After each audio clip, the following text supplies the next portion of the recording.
본 방송에서 제공하는 투자 정보는 투자 판단에 대한 조언입니다.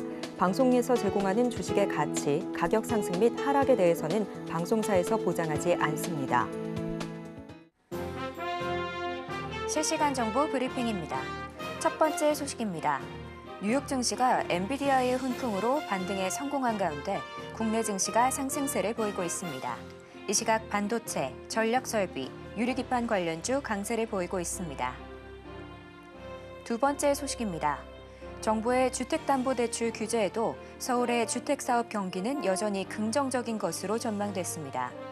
반면 비수도권은 미분양 아파트 물량이 해소되지 못하고 시장 침체가 이어지는 것으로 나타났습니다.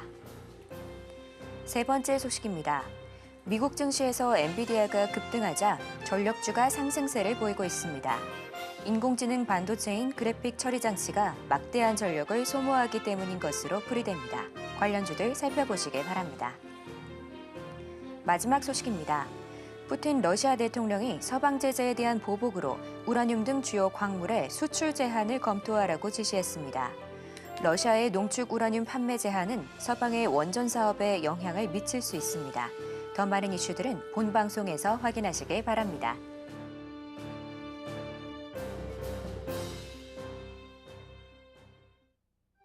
틈새에서 기회를 만들 수 있는 투자시장, 위기를 기회로 아는 만큼 보인다. 주식 제대로 알려주는 학교 13시 투자스쿨의 저는 서지안입니다. 13시 투자스쿨에서는 임상현 강사님만의 노하우를 A부터 Z까지 알려드리고 있으니까요. 오늘도 그 노하우 놓치지 말고 챙겨가 보시길 바랍니다. 자, 참고로 본 방송에서 제공하는 정보는 투자 판단에 대한 조언일 뿐 가치와 상승을 보장하진 않습니다. 서울경제TV는 자본시장법을 준수하며 1:1 투자 상담, 유사수신 행위 등 불법 사항을 엄중하게 금하고 있습니다. 마지막으로 서울경제TV와 서울경제신문은 당사의 브랜드입니다. 기타 의사 명칭에 유의하시길 바랍니다. 자, 저희 13시 투자스쿨은 유튜브 서울경제TV 통해서도 시청하실 수 있는데요. 채팅창도 많은 활용 부탁드릴게요. 그럼 13시 투자스쿨의 1타 강사 임상현 전문가님 만나보도록 하겠습니다. 전문가님 안녕하세요. 네, 반갑습니다. 네, 반갑습니다. 전문가님, 어제 미국장 엔비디아를 중심으로 반등에 성공하면서 아주 큰 상승세로 나왔는데요. 오늘 국내 시장도 아주 기분 좋은 빨간불 켜고 있습니다. 전문가님 시장 어떻게 보실까요? 일단은 추석 앞두고 마지막 추석 선물이지 않느냐 이렇게 좀 생각이 되는데요. 제가 최근에 이제 가장 중요한 어떤 변수 부분들은 추석 연휴에 대한 불확실성 이 부분들이 상당히 크죠. 그다음에 두 번째는 추석 연휴에 대한 자금 수요 때문에 주식 매도에 대한 어떤 압박들이 상당히 많이 있었습니다. 그렇지만은 보통 주식을 매도하게 되면은 3일 후에 현금을 좀 찾기 때문에 매도할 사람들은 대부분 수요일 날 매도를 했죠. 그래서 오늘 같은 경우는 특별히 이런 매물 압박도 없고요. 또 해외 증시가 떠줬기 때문에 강세를 보여줄 수 있다. 그다음에 연휴가 이제 지난 뒤에는 FOMC 회의 결과 또 긍정적인 어떤 금리 인하 부분들은 거의 100% 이제 기정사실인데 중요한 것은 현재 25bp냐 50bp냐 그에 대한 그런 것만 남아있기 때문에 이런 부분에 대해서 다소 약간의 차이는 있겠지만은 상방향의 가능성들은 상당히 많이 있다. 이렇게 좀 생각하셔도 될 것 같습니다. 자, 오늘 이제 시장 흐름들 잠깐 보시면은 물론 그 현물에서는 외국인이 매도를 했지만은 선물 대규모 매수 계약, 그다음에 이제 프로그램 매수 이런 부분들이 좀 있기 때문에 현물에서도 매수로 오늘 돌아설 확률이 상당히 많이 있다. 이렇게 좀 생각하셔도 될 것 같습니다. 자, 그런 관점에서 이제 시장의 흐름들을 약간 바라보실 필요가 있다. 좀 생각이 되고요. 지수적인 측면에서 잠깐 보시면은 제가 계속 이야기를 한 것 같습니다. 근데 제가 이제 하는 어떤 흐름대로 예측하는 흐름대로 흘러가고 있는데 이제 가장 중요한 부분들은 최고점에서 하락을 좀 했죠. 이게 이제 하나의 중요한 층이 되는데 여기서 이제 보시면은 반등을 좀 했고요. 여기서 행보를 좀 해줬다가 여기서 이제 급락이 됐죠. 결론적으로는 하나 이제 분기점이라고 말씀드렸습니다. 이제 위냐 아래냐. 저는 아래를 찍고 이렇게 간다고 말씀드렸죠. 그리고 쌍바닥 저점 지금인데 5일 하락, 5일 행보의 끝자락. 내일은 약간 뭐 숭구르기가 될 수 있습니다. 왜냐하면은 보통 이제 5일선 돌파의 안착이기 때문에 다시 한번 이렇게 이제 반등이 좀 주어질 확률이 상당히 많이 있다 이렇게 좀 생각이 좀 됩니다. 물론 또 갭이 일어날 어떤 개연성도 없지 않아 있는데 이제 추세는 확실히 이제 반전이 좀 일어나는 그런 부분이다 이렇게 좀 생각하셔도 될 것 같습니다. 그런 측면에서 이제 시장의 흐름들을 약간 보실 필요가 있다 이렇게 좀 생각이 좀 되고요. 완벽하게 이제 상방향 가능성들이 없지 않아 있다 이렇게 좀 생각이 좀 됩니다. 코스닥에서도 약간 이제 비슷한 행보를 약간 보여주고 있죠. 추세 반전이 완벽하게 쌍바닥 패턴의 움직임이 있기 때문에 이런 부분들 현재 코스닥에서는 완벽하게 쌍바닥이 눈에 좀 들어오죠. 그런 차원에서 일단 보실 필요가 있다 이렇게 좀 생각이 됩니다. 자, 여기서 우리가 좀 알아야 될 부분들은 장세 구조 이론에 의하면은 항시 이야기를 하지만은 쌍바닥으로 완성이 되든 아니면은 역회된 숄더로 완성이 되든 이런 부분인데 저점의 주기가 거의 비슷하게 일정한 주기 사이클을 보여주는 부분들이 상당히 많이 있습니다. 그래서 이런 부분들을 제가 선행적으로 대략적으로 좀 예측을 할 수가 있는 그런 부분에 좀 해당이 되는데 지금도 마찬가지입니다. 거의 쌍바닥 패턴의 움직임이 나와주고 있는 그런 상황이 되죠.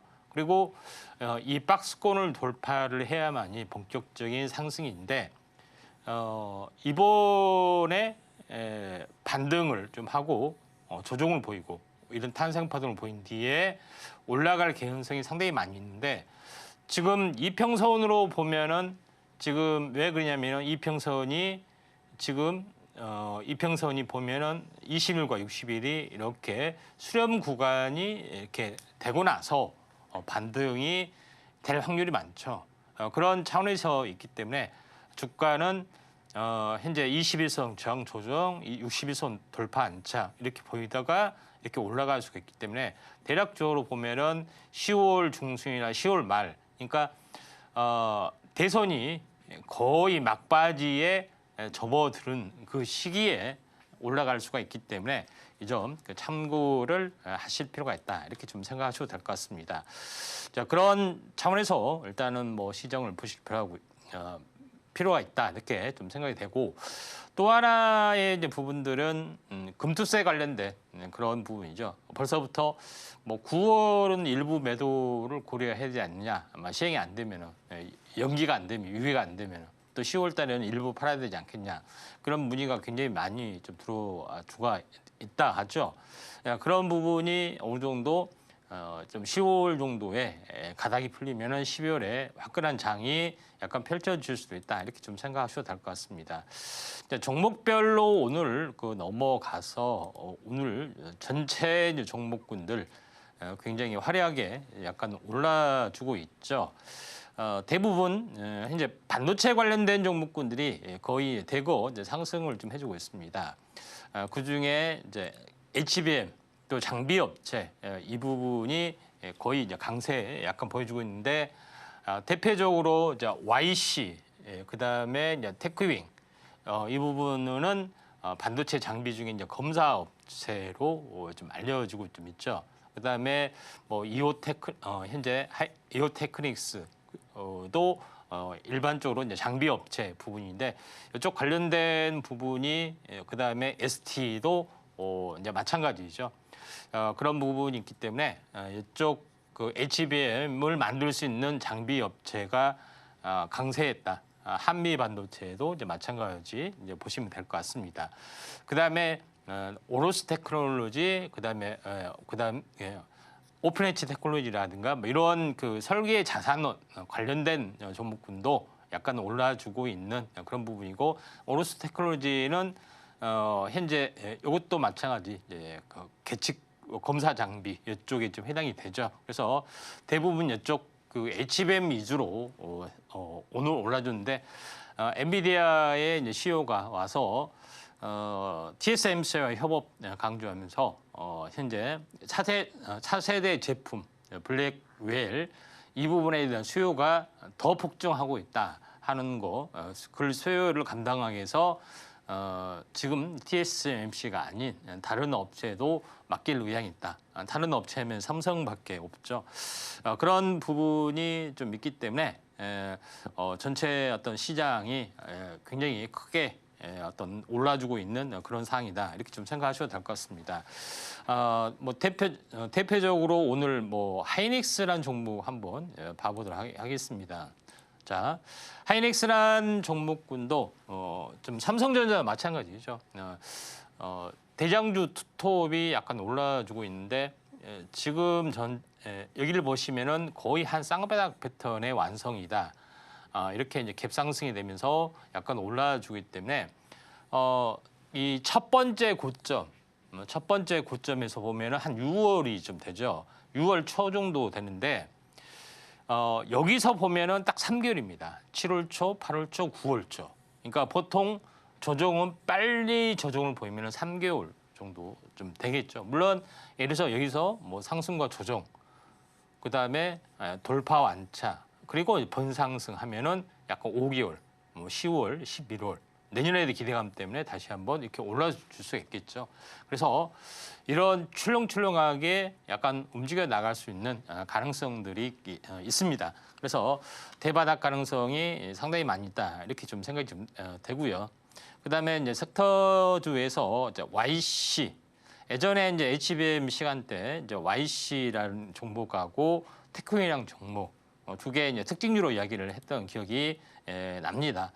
자, 이런 이제 부분들도 오늘 YC도 지금 현재 이 고점에서 보면은 이제 22,000원, 그다음에 저점이 11,000원 되죠. 결론적으로 봤을 때 제가 항상 이야기하지만은 그 고점에서 사서 물려서 반토막이 된 거하고 반토막이 되는 거 사고 한 거하고는 차이가 다르죠. 대부분 종목이 이렇게 반토막이 났기 때문에 다시 한번 이제 반전이 좀 일어나고 있다. 이렇게 좀 생각하셔도 될 것 같습니다.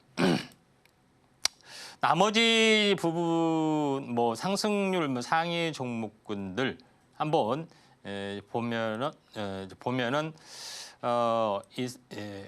이 자율주행 쪽도 오늘 강세를 약간 보여주고 있다. 이렇게 좀 생각하셔도 될 것 같습니다.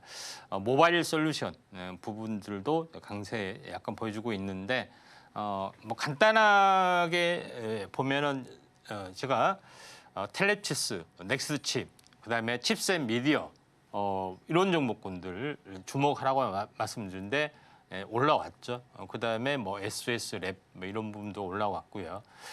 그런 이제 부분이 상당히 많이 있다. 이렇게 좀 생각이 좀 됩니다.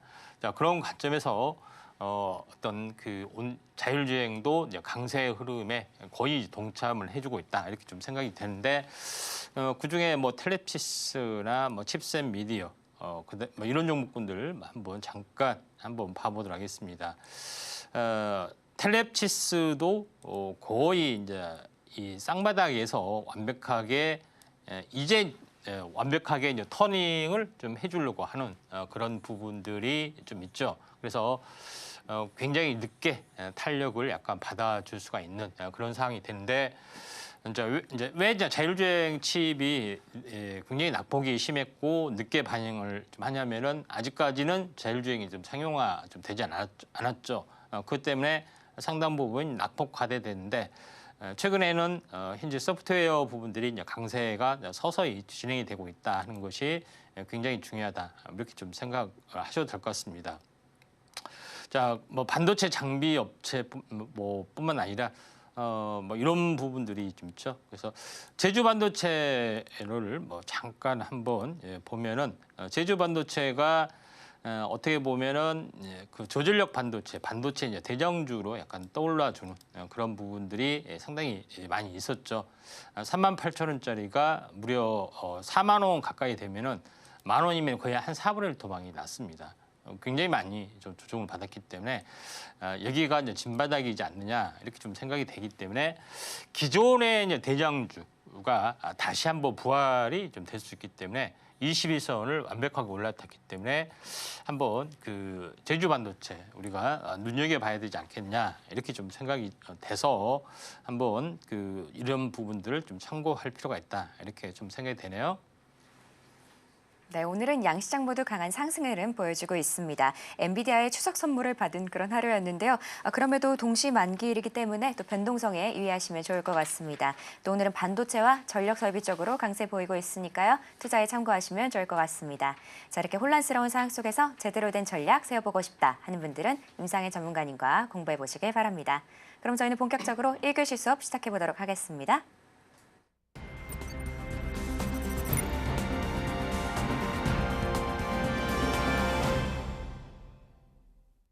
저희 13시 투자스쿨은 유튜브 서울경제TV 통해서도 시청하실 수 있습니다. 채팅창도 많은 활용 부탁드릴게요. 자, 그럼 지금 시간은 오늘 하루 어떤 이슈들이 있는지 함께 체크해 보도록 하겠습니다. 먼저 첫 번째 이슈는 전기차 관련입니다. 어제 미 대선 토론에서 해리스가 어느 정도의 우위를 차지하면서 2차 전지 쪽에도 관심이 쏠리는 그런 모습인데요. 테슬라에 대한 목표가도 상승되는 등 호재가 어느 정도 보이고 있는 것 같습니다. 자, 관련 움직임은 잠시 후에 전문가님 통해서 들어보도록 하고요. 또 다른 이슈로 방산이 올라왔습니다. 이 러우 전쟁이 지속되면서 미국이 우크라이나에게 러시아를 공격할 미사일 사용을 허가하겠다. 이런 내용이 나왔는데요. 자, 과연 시장이 어떻게 흘러갈지 바로 전문가님께 여쭤보도록 하겠습니다. 전문가님. 예. 오늘 그래도 이 시장이 좀 좋은 흐름 보여주고 있는 와중에 예. 어느 정도 호재와 악재가 좀 공존하고 있는 그런 뉴스들 보이는데요. 다 어떤 내용일까요? 예. 중요한 반전들이 한번 지금 일어나고 있다 이렇게 좀 생각이 듭니다. 자, 그 하나 이제 첫 번째 이제 부분들을 보도록 하겠습니다.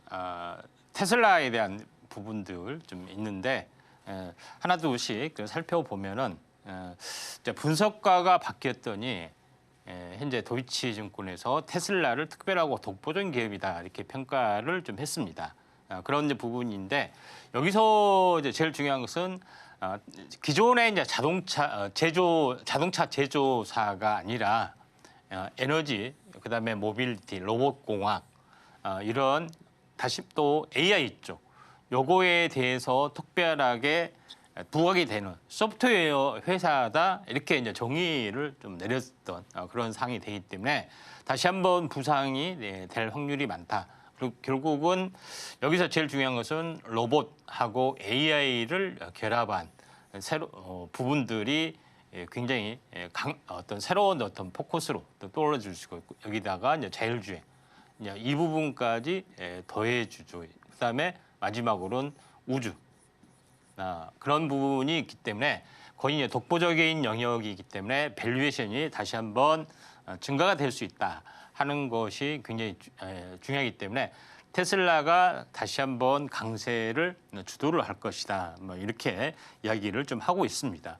자, 그런 관점에서 볼 필요가 있는데 테슬라의 이제 자율주행 보면은 이제 중국에 비해서 상당히 많이 더디고 또 이런 성능에 굉장히 더딘다 이렇게 이야기를 하고 있지만은 실제적으로 테슬라의 자율주행 기술은 좀 현실적으로 약간 더딘 부분이 있습니다. 근데 이게 이제 범용 AI이기 때문에 기존의 어떤 AI 기업, 자율주행 기업은 많은 주행 데이터를 가지고 한정된 공간에서만 학습을 하기 때문에 이 차를 가지고 어디 단 어떤 지방은 이렇게 벗어난다 하면은 현격이 성능이 굉장히 많이 떨어집니다.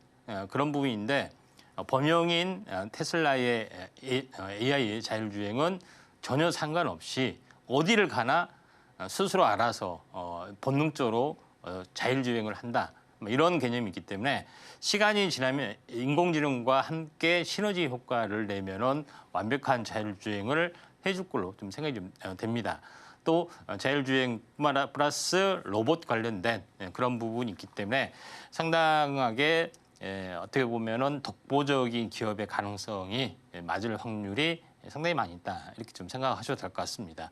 자, 그런 관점에서 약간 보실 필요가 있다 좀 생각이 되고 여기에 대해서 이제 관련된 부분들은 SOS랩 제가 계속해서 SOS랩은 라이다를 개발을 좀 했다고 말씀드렸죠. 그래서 모바일 다른 뭐 산업용 어떤 라이다인데 차량용 쪽으로도 거의 진출에 이제 거의 성공적으로 안착이 되는 모습이기 때문에 이에 대한 성장성을 높게 본다고 말씀드렸습니다. 지금은 이제 어떻게 보면은 현재 거의 한 쌍바닥이 완성이 됐고 상승과 조정, 이 박스권 돌파 완차 그리고 이제 재상승의 흐름들이 거의 이제 진행이 되려고 하고 있기 때문에 다시 한번 강세 가능성들이 상당히 많이 있다 이렇게 좀 생각이 돼서 SOS랩을 지속적으로 한번 보자. 다시 한번 살아날 수 있는 가능성들이 많이 있다 이렇게 좀 생각하셔도 될 것 같습니다. 두 번째 부분에서는 스탠다드 에너지에서 회사에서 300조 시장을 잡는 또는 불에 타지 않는 바나듐 전지 양산에 나섰다 하는 그런 부분들. 그러니까 VIB는 바나듐 이온 배터리의 약자입니다. 자, 이런 부분인데 바나듐 전지는 이렇게 소규모로 축소하기가 상당히 고난도의 기술이 좀 필요해 보이기 때문에 주로 덩치가 큰 에너지 저장 장치 쪽에 많이 좀 진행이 되고 있는데 여기에 대한 어떤 부분들이 시장이 커질 수가 있다. 또 불이 타지 않는다. 에너지 저장 장치 ESS라고 할지라도 불이 날 수 있는 가능성이 많다는 이야기입니다. 그렇기 때문에 이걸 이제 대체하는 부분이 있다 하는 것이 있기 때문에 이런 참고할 필요가 있는데 결론적으로 현재 불에 타지 않는 부분에 이제 다른 대체 배터리 부분들이 대부분 첫 번째는 에너지 저장 장치에서 시장의 파일을 넓혀갈 거다. 이렇게 제시를 좀 하고 있습니다. 이런 이슈가 좀 나왔던 것이 있는데 관련된 종목은 제가 SK 이터넥스를 여러 번 강조를 좀 했습니다. 다른 뭐 여러 가지 요인도 있지만은 상장 초기 프리미엄 때문에 이제 고평가에서 또 조정을 많이 받았던 건데 SK의 그룹의 시너지 효과, 프리미엄 이게 굉장히 무시를 못한다고 말씀드렸죠. 근데 어제 상한가를 좀 쳤던 그런 것이 있고 다시 한번 오늘은 차익 실현 매물이 좀 나와주고 있습니다. 나와주고 있지만은 일시적으로 직전 고점에서 돌파 안착, 숨구르기 단계고 다시 한번 대장주로 넥라인점까지는 갈 수 있는 가능성들이 있기 때문에 SK 이터넥스를 현재 관심 있게 좀 지켜볼 이유가 분명한 이유가 있습니다. 세 번째 부분에서는 어제 나온 뉴스인데 미국 이제 바이든이겠죠. 자 바이든 대통령이 우크라이나에 로 본토 깊숙이 타격할 수 있는 장거리 미사일을 허용을 해준다. 예전에는 확전을 방지하고자 또는 핵전쟁이 일어난 것을 막고자 이렇게 공격은 안 된다. 방어만 확실히 방어해서 물리쳐만 안 된다. 재래식 무기로 뭐 이렇게 했는데 지금은 좀 입장이 바뀌어서 현재 기습으로 해서 러시아 본토를 공격한다든가 또는 미사일을 허용하는 그런 부분이 있는데 이게 뭐 어떻게 진행이 될지는 사실 모르죠. 만약에 이게 진행이 되면은 실제 미국과 러시아의 이제 대리전 양상도 될 수도 있고요. 그렇게 되면은 러시아하고 우크라이나 관련된 부분에서 러시아가 상당 부분 타격을 받을 수 있는 가능성들이 상당히 많이 존재를 좀 하기 때문에 새로운 국면으로 약간 접어들 수가 있습니다. 물론 시간이 얼마 남지 않았기 때문에 트럼프 대통령이 되면은 또 여기서 이제 단판이 나와줄 수는 있겠죠. 어떻게 전개될지는 모르지만은 또 나름대로는 현재 방산 무기 쪽 이 부분이 새롭게 각광을 받을 수가 있는데 그 중에서 천궁2 미사일 관련된 부분 지금 현재 K2 전차 를 해당이 된 현재 현대 로템 같은 경우는 거의 이제 신고가를 가지고 있죠. 그런 부분이 있는데 굉장히 성장세가 가파른데 유일하게 이제 천궁2 이쪽 관련된 부분들, 항공 우주 이런 부분은 힘이 약간 없는 부분이 좀 없지 않아 있다 이렇게 좀 생각이 드는데 이번에 다시 한번 부상이 될 수 있고 최근에는 LRG 넥손이 좀 올라가는 게 이라크의 3조 원 규모의 천궁2 수출 호재 이런 이슈가 상당히 이제 많이 있습니다. 그다음에 아랍에미레이트의 2차 수주도 대기를 좀 하고 있고요. 이런 상황이라면은 동유럽 국가에 대한 어떤 천공투 수출 또 우리나라의 우회 수출 뭐 이런 것들도 상당히 가능하기 때문에 이제는 현재 현대로템 찾아보지 말고 현재 가장 어떤 그 재료종 속성이 있는 LIG 넥스원 한화시스템과 같이 하고 있죠. 여기서 차트를 보시게 되면은 이 고점에서 돌파를 하고 오랜 동안 조정을 보였습니다. 이제 그 터닝을 좀 해주려고 하기 때문에 물론 이제 직전 고점에서는 조정을 보이겠지만은 다시 한번 이 장기 추세선 상단 이 부분까지는 한번 시세 부분들이 낮을 수가 있다. 이거는 러시아하고 우크라이나 관련된 확전, 미사일 이런 그런 부분들도 한번 참고를 좀 해야겠죠. 자, 그런 관점에서 좀 보실 필요가 있다 이렇게 좀 생각이 되고요. 마지막으로 이제 네 번째 부분입니다. 네 번째 부분에서는 자, 오늘 엔비디아의 또 호재 뭐 이런 부분도 있었지만은 미국이 다시 한번 약간 껄끄러운 걸 했습니다. HBM 딱 찍어가지고 동맹국에 공급을 하지 말아야 된다. 압박. 한국 정부가 액션을 취하라는 이야기입니다. 어떻게 할 것이냐. 네덜란드 ASML도 동참하기로 했고 일본의 현재 도쿄 일렉트론 긍정적으로 검토를 해주고 있다. 당신들은 뭐 하느냐. 계속 압박하고 있죠. 이제 그런 부분이 있는데 결론적으로는 HBM이 굉장히 중요한 어떤 이슈를 가지고 있다 하는 것이기 때문에 이런 밸류에이션이 증가될 수밖에 없는 그런 상황이다. HBM을 만들 수 있는 업체가 딱 3개 있는데 HBM은 뭐 D램입니다. 이렇게 증착을 하기 때문에 뭐 삼성, 그다음에 SK하이닉스, 마이크론 3개 딱 있죠. 그밖에 없는데 중요한 것은 그 중에 2개가 독보적으로 시장 지배율을 차지하기 때문에 D램 공급 못하면 다 못한 거 아닙니까? 결론적으로 봤을 때 그런 부분이 있기 때문에 중국하고의 어떤 그런 부분 우리나라는 이 옛날 사드 보복 때문에 엄청나게 당해왔기 때문에 쉽게 하지를 못할 확률이 상당히 많이 있다.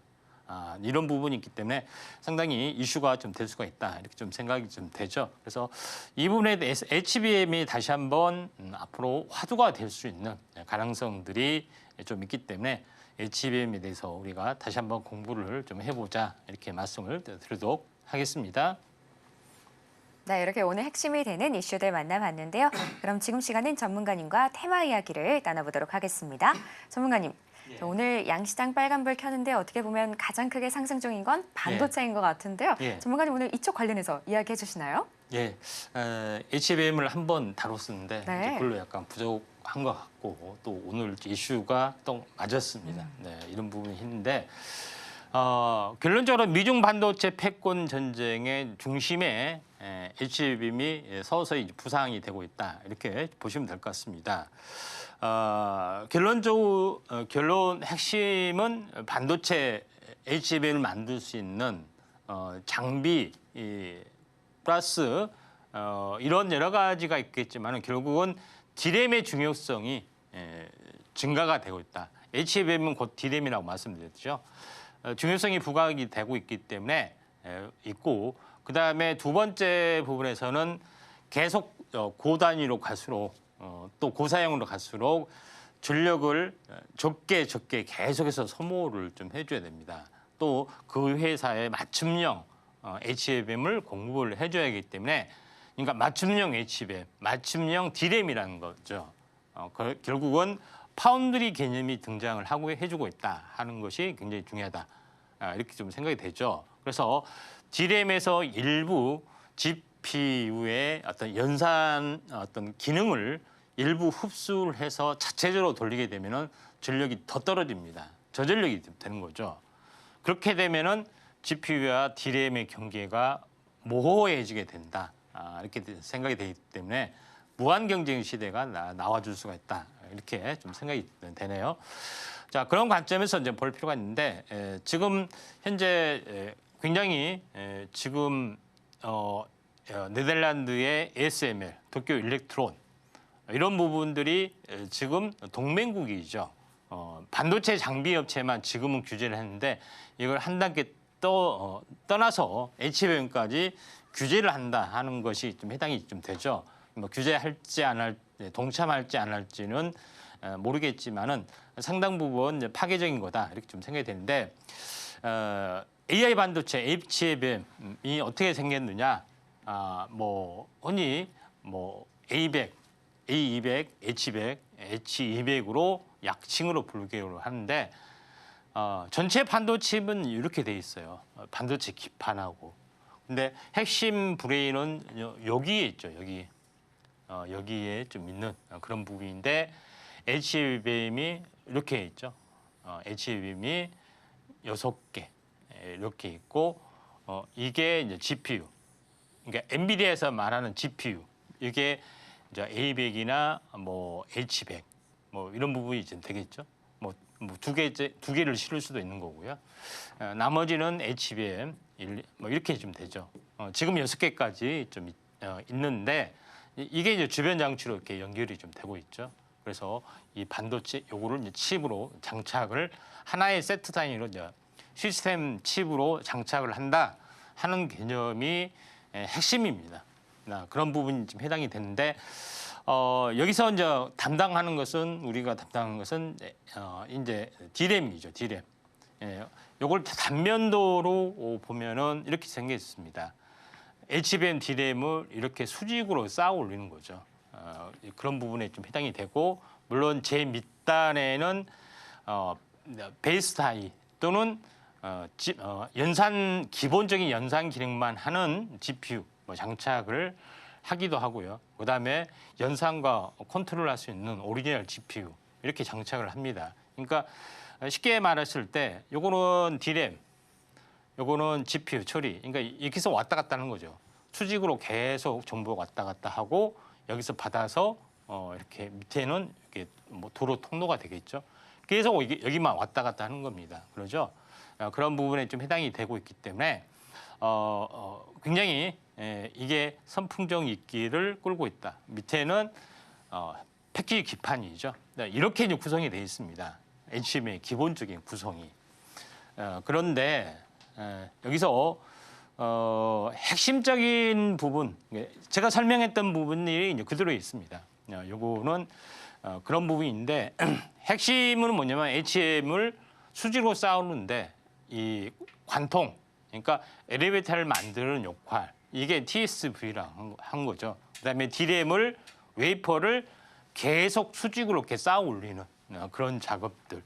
이게 굉장히 어떤 그 본딩 작업을 할 수 있는 장비 업체, 한미 반도체나 이런 부분들이 상당히 되죠. 그다음에 여기를 이제 회로로 연결하는 거, 뭐 이런 기술들이 거의 독보적이다. 이렇게 이제 보시면 될 것 같습니다.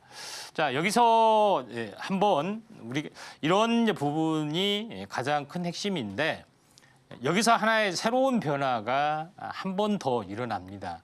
어떤 변화냐면은 기존의 것은 뭐라고요? GPU하고 D램하고 바로 옆동이 있습니다. 이것만 수직으로 올렸습니다. 그러죠? 베이스 타입 빼고요. 왔다 갔다만 하는 거죠.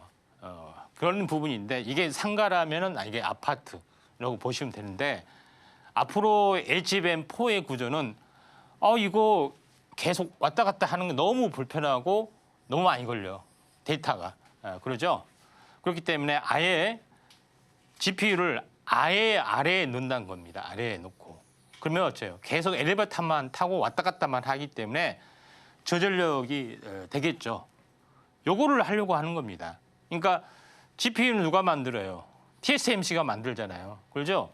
이걸 하나로 하기 때문에 누군가 이걸 하나로 만들어야 되는 거죠.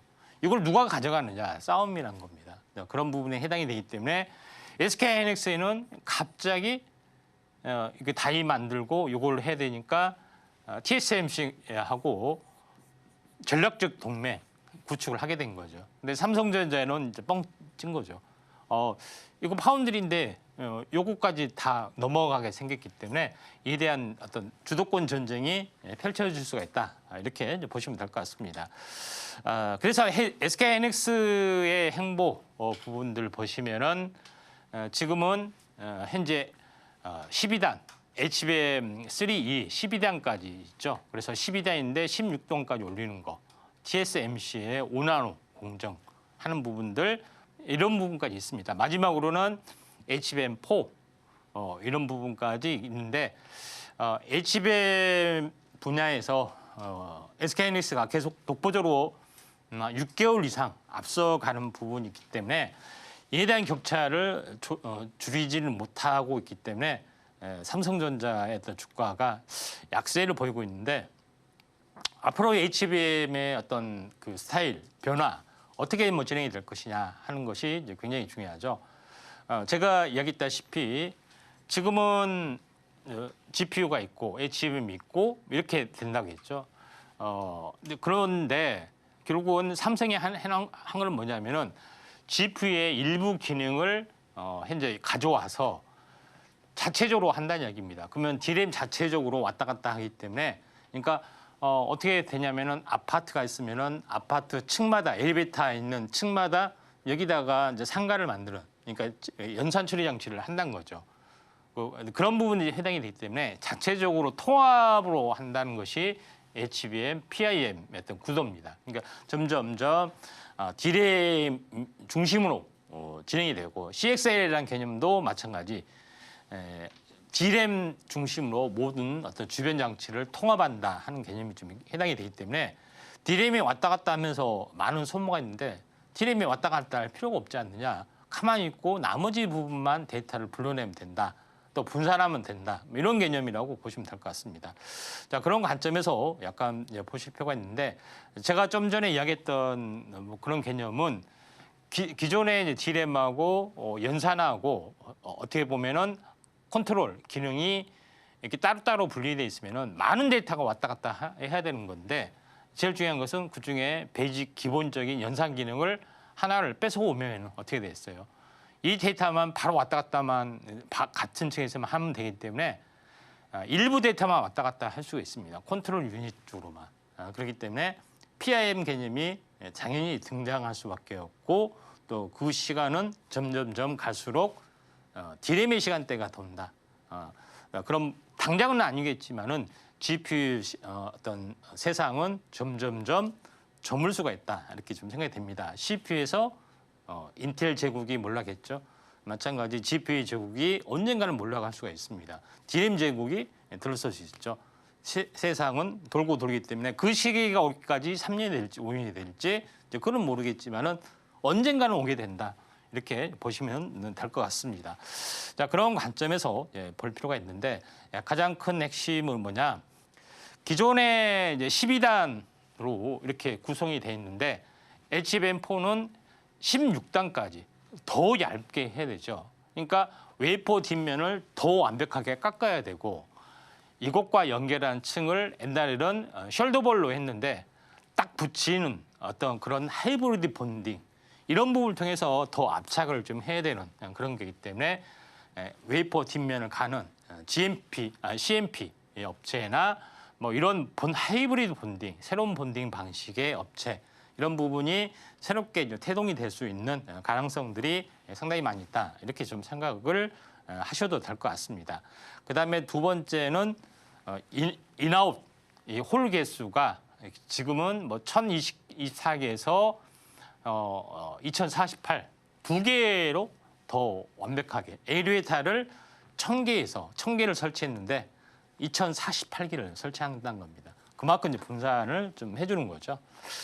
그런 이제 부분이 좀 있고 그다음에 두 번째는 기존의 이제 칩, 그러니까 칩과 칩이 있으면은 여기를 보시면은 칩과 칩이 있는데 요거 이 부분들을 관통을 한다고 했죠. 관통을 하고 여기다 숄더볼 이렇게 숄더볼이 이렇게 연결이 되는데 여기서 요걸 공간이 비리기 때문에 이렇게 하지 말고 딱 이렇게 붙이는 거죠.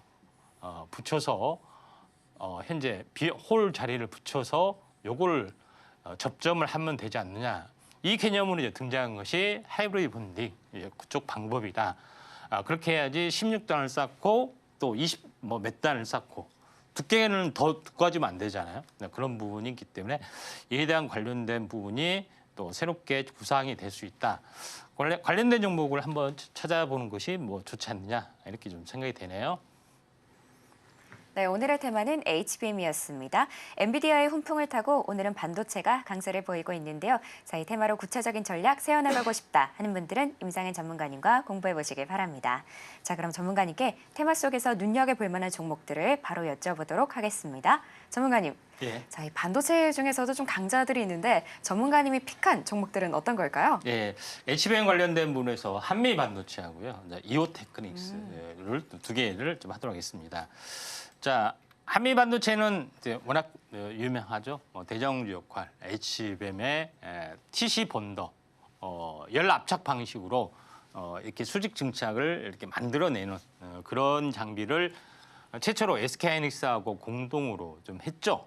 물론 그거 외에 다른 여러 가지 부대 장비도 이제 개발을 좀 하고 있지만은 대장주 역할을 했고 그동안 굉장히 많이 올라왔습니다. 시총이 벌써 10조 정도, 장비 업체가 10조면은 어마어마하게 많이 왔죠.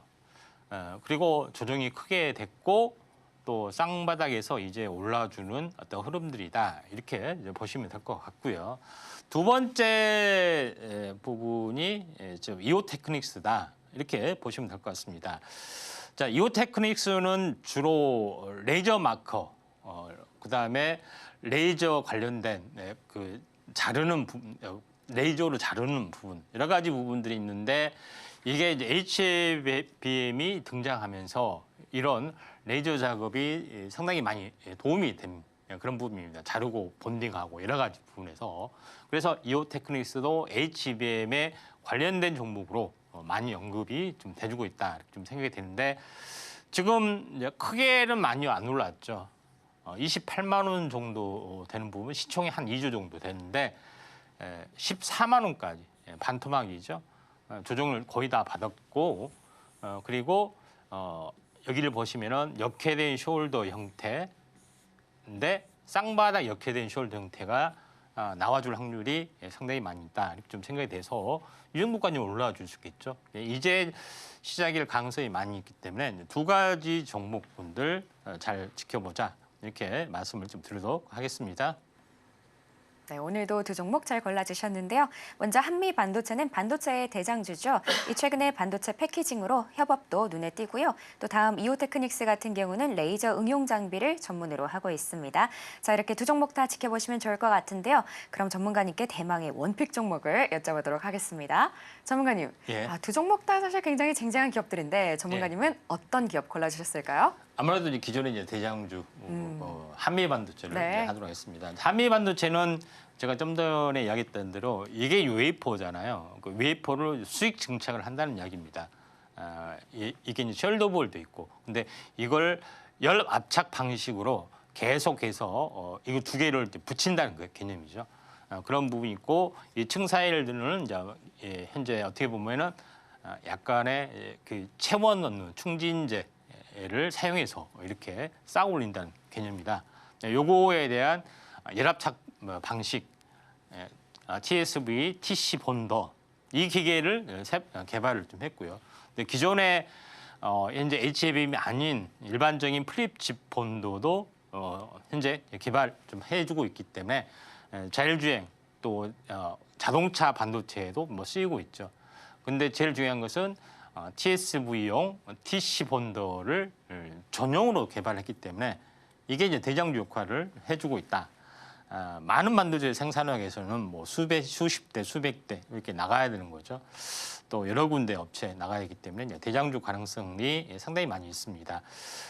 근데 참고적으로 이거를 어떻게 본드로 붙이느냐 이렇게 하신 분들이 있는데 제가 이해하기 쉽게 보도록 하겠습니다. 이게 웨이퍼 칩이잖아요, 그렇죠? 이게 이제 숄더볼 부분들이 있고, 요거를 위에 이렇게 안착을 해서 이제 붙이고, 이걸 뒤엎습니다. 이렇게 뒤엎게 되겠죠. 근데 기존에 칩 다이 있는 데다 이렇게 딱 올리게 됩니다. 그렇죠? 요걸 붙여야 되니까 열 압착 공급해지면은 이게 일시적으로 넣어갔다가 딱 굳어지면은 이렇게 되는 거죠. 또 이걸 또 하나 또 올리고 이런 식으로 되는 겁니다. 그런 부분이 해당이기 때문에 열 방식으로 적당하게 약간 녹였다가 액체가 반액체 상태에서 납땜 원리와 거의 같습니다. 이렇게 해서 이제 수직으로 측정하는 장비다. 이렇게 이제 보시면 되는데 보통 이거를 리플로우 방식이라고 합니다. 살짝 녹였다가 올리는 뭐 그런 고압으로 되는 거기 때문에 이 부분들 참고하시면 될 것 같습니다. 네, 전문가님의 원픽 종목은 한미 반도체였습니다. 이미 대장주지만 또 TC 본도를 통해서 더 기대가 되니까요. 이 종목 눈여겨보시면 좋을 것 같습니다. 자, 그럼 지금 시간은 여러분이 가장 궁금해하실 시간인데요. 바로 오늘의 머니 종목 시간입니다. 어떤 종목 준비되어 있는지 바로 전문가님께 여쭤보도록 할게요. 예. 전문가님, 예. 자 이렇게 반도체 상승하는 와중에 저희가 어떤 종목을 좀 눈여겨보면 좋을까요? 예, 약간 이름이 좀 생소합니다. HPSP입니다. 예, HPSP 부분들은 약간 생소하는데 가장 핵심적인 내용은 고압 수소를 이용해서 어닐링, 그러니까 온도를 높여서 정상 온도를 떨어뜨려 가지고 이걸 압착하는 것이 어닐링이라고 합니다. 그런 부분에 좀 해당이 되는데 여기서 이제 그 여기 이 본딩이 되는 거죠. 근데 제일 중요한 것은 이 업체만이 유일하게 근데 이 금속을 녹이기 위해서 너무 높은 온도로 하면은 주변 물질까지 다 녹기 때문에 안 되잖아요. 그렇죠? 그러니까 저온에서도 고압을 통해서 낮은 온도에서 그 약간 올렸다 그 현재 열을 올렸다 내려야 됩니다. 그런 부분인데 왜 이게 고압 수소 어닐링 장비가 필요하느냐? 첨단화 될수록 미세화 될수록 여기에 들어가는 하이키 메탈 게이트라는 HKMg라는 물질이 있는데 이 물질이 미세화될수록 전류 어떤 누수를 차단하기 위해서 이게 많이 들어갑니다. 그런 부분이 해당이 되기 때문에 커피시터에 들어가고 디램의 이제 게이트 공정에서도 이제 들어가고 하는 것이 좀 해당이 되고 있기 때문에 이 장비에 대한 매출이 앞으로 계속해서 늘어날 수가 있다. 이렇게 좀 생각됩니다. HMM도 계속해 자체적으로 DDR5를 기반으로 하기 때문에 계속해서 미세 공정이 나와주고 있죠. 그런 부분이기 때문에 기본적으로 전공정 과정에서 마지막 단계 어닐링 과정 부분이 좀 필요해 보이죠. 근데 여기에 대한 장비, 고압수소 어닐링 장비를 전문으로 좀 하고 있고요. 또 초기에는 현재 이 산화 웨이퍼 표면을 이제 코팅하는 어떤 그런 부분까지도 어닐링 장비에서 쓰고 있다. 이렇게 좀 생각하셔도 될 것 같습니다. 여기서 이제 독점적인 기술력, 제가 좀 더 이야기했지만은 미세 공정에서도 고압수소 장비로 할 수가 있는 그런 부분이 좀 해당이 되고 또 낮은 온도, 250에서 450도에서도 이게 압착이 가능한데 다른 장비는 막 1000도까지 올려야 됩니다. 그래야 이제 금속이 녹으면은 다른 것도 다 녹겠죠. 안 된다는 이야기죠. 그런 부분이기 때문에 이런 부분이 완벽한 기술력을 가지고 있다. 이렇게 좀 생각이 됩니다. 그래서 HK 물질, 요거죠. 노란색을 고압에서 낮은 온도로 해야 되는데 높은 온도로 하면 요것도 녹는 거죠. 안 되는 거죠. 이런 게이트 공정들이 많이 진행이 되고 있기 때문에 최대 수지로 떨어갈 수 있다. 또한 이제 커피 시트에도 쓰이고 있죠. 절연 물질. 그런 부분에 좀 해당이 되기 때문에 이 부분들 지금 참고할 필요가 있고 마지막으로 이제 가격 전략 같은 경우는 여기 또 많이 떨어져서 거의 쌍바닥 패턴이죠. 24,000원이 되면은 약간 뭐 손절을 좀 해야겠죠. 그런 부분인데 목표가 부분은 약 35,000원 정도가 34,000원이 되면은 이제 목표가로 보시면 될 것 같습니다. 네, 오늘의 종목은 HPSP였습니다. 오늘의 매수가는 금일 종가고요. 또 목표가는 34,000원, 손절가는 24,000원 이렇게 잡아주셨습니다. 자, 이렇게 오늘 저희가 준비한 내용들 모두 만나봤고요. 그러면 저희는 오늘 여기서 마무리 드리고 내일 오후 1시에 다시 인사드리도록 하겠습니다. 자, 참고로 본 방송에서 제공하는 정보는 투자 판단에 대한 조언일 뿐 가치와 상승을 보장하지는 않습니다. 네, 그럼 저희는 내일 다시 인사드리겠습니다. 감사합니다.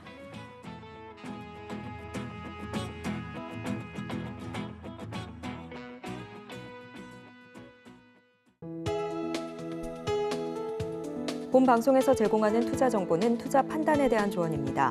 방송에서 제공하는 주식의 가치, 가격 상승 및 하락에 대해서는 방송사에서 보장하지 않습니다.